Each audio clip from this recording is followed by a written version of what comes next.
नमस्कार दोस्तों। रूसी राष्ट्रपति व्लादिमीर पुतिन ने भारत के रुख का समर्थन किया है और कहा है कि भारत अपमान स्वीकार नहीं करेगा।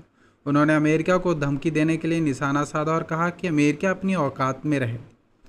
पुतिन ने यह बात international discussion forum of security and geopolitical expert में कही, जिसे पूरी दुनिया सुन रही थी। पुतिन ने साफ साफ कहा कि यदि अमेरिका रूस से व्यापारिक सहयोगी जैसे भारत को धमकाता है, तो उन पर दबाव डालता है तो वे रूस से ऊर्जा न खरीदें, तो यह कदम अमेरिका पर भी बैकफायर कर दिया जाएगा। पुतिन ने चेतावनी दी कि यदि अमेरिका रूस के व्यापार भागीदारों के उच्च टैरिफ लगाता है, तो ठीक वैसे ही वह चीन या यूरोप पर लगा रहा है, तो यह वैश्विक ऊर्जा की कीमतें बढ़ा देगा। इसका परिणाम यह होगा कि अमेरिका के फेडरल रिजर्व खाली हो जाएंगे, क्योंकि जो इन्फ्लेशन को कंट्रोल करने के लिए उन्हें ब्याज दरें को उच्च करना पड़ता है। यदि अमेरिका ऐसा करता है तो उसकी अर्थव्यवस्था यानी मंदी रिसेशन चली जाएगी। पुतिन ने भारत को बैक करते हुए कहा कि भारत रूस का राजनीतिक साझेदार है। भारत हमारा ट्रेडिंग पार्टनर आज से नहीं बल्कि जन्मों से है। रूस भारत के लिए व्यापार असंतुलन करना कम चाहता है।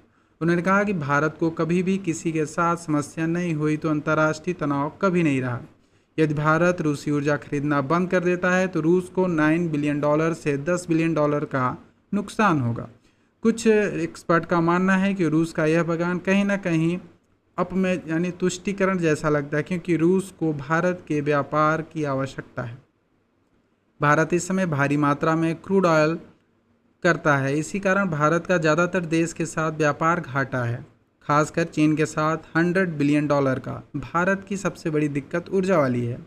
भारत की 80% ऊर्जा निर्भरता अभी भी कोयले पर है। भारत को अपनी ऊर्जा निर्भरता कम करनी होगी, विशेषकर इसलिए क्योंकि कुछ देश जैसे सऊदी अरब, पाकिस्तान डिफेंस पैक्ट ऊर्जा आपूर्ति का काट कर भारत को ब्लैकमेल करने की कोशिश कर सकते हैं।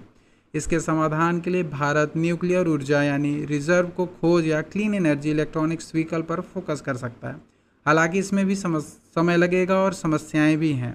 रूस व्यापार असंतुलन को दूर करने के लिए भारत को कृषि उत्पाद और दवाइयों की खरीद सकता है। यह रूस की आवश्यकताओं है, क्योंकि वहाँ की जलवायु और भूगोल के कारण ज़्यादा खेती नहीं होती है। रूस फार्मास्यूटिकल और मेडिकल उत्पाद भी खरीदने की दिशा में कदम उठाएगा। यह स्पष्ट संकेत है कि रूस भारत को खोना नहीं चाहता है। पुतिन का डर है कि भारत कहीं अमेरिका के करीब न चला जाए। मोदी जल्द ही ट्रंप और पुतिन दोनों से मिलने वाले हैं। पुतिन की ओर से बार बार अपमान शब्द का प्रयोग करना कहीं न कहीं प्रधानमंत्री मोदी को यह बताने की कोशिश है कि यदि वे अमेरिका के सामने झुकते हैं तो कोई डील करते हैं तो यह बेइज्जती हो जाएगी। पुतिन ने वाशिंगटन में पाखंड की ओर इशारा किया। उन्होंने कहा है कि अमेरिका न्यूक्लियर पावर प्लांट का सबसे बड़ा उपयोग करने वाला में से एक है और रूस अमेरिका का यूरेनियम बेचने वाला दूसरा सबसे बड़ा सप्लायर है। पुतिन ने सवाल किया कि अगर अमेरिका भारत पर दबाव डालता है तो वह खुद पर प्रतिबंध यानी सेशन क्यों नहीं लगाता है, जब उसकी ऊर्जा रूस से चल रही है। तो